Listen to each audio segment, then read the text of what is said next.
بسم اللہ الرحمن الرحیم۔ نااہل کو کوئی عہدہ سپرد کرنا۔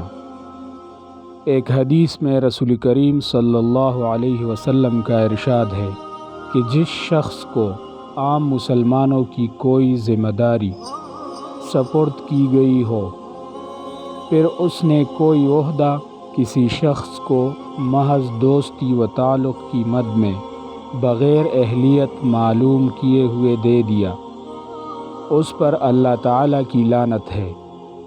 نہ اس کا فرض مقبول ہے نہ نفل، یہاں تک کہ وہ جہنم میں داخل ہو جائے۔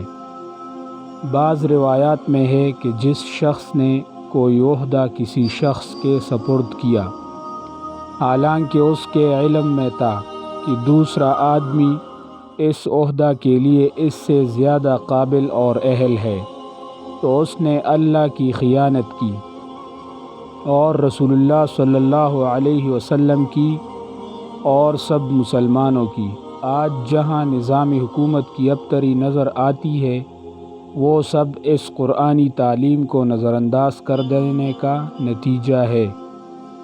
یہ تعلقات اور سفارشوں اور رشوتوں سے عہدے تقسیم کیے جاتے ہیں، جس کا نتیجہ یہ ہوتا ہے کہ نااہل اور ناقابل لوگ عہدوں پر قابض ہو کر خلق خدا کو پریشان کرتے ہیں اور سارا نظام حکومت برباد ہو جاتا ہے۔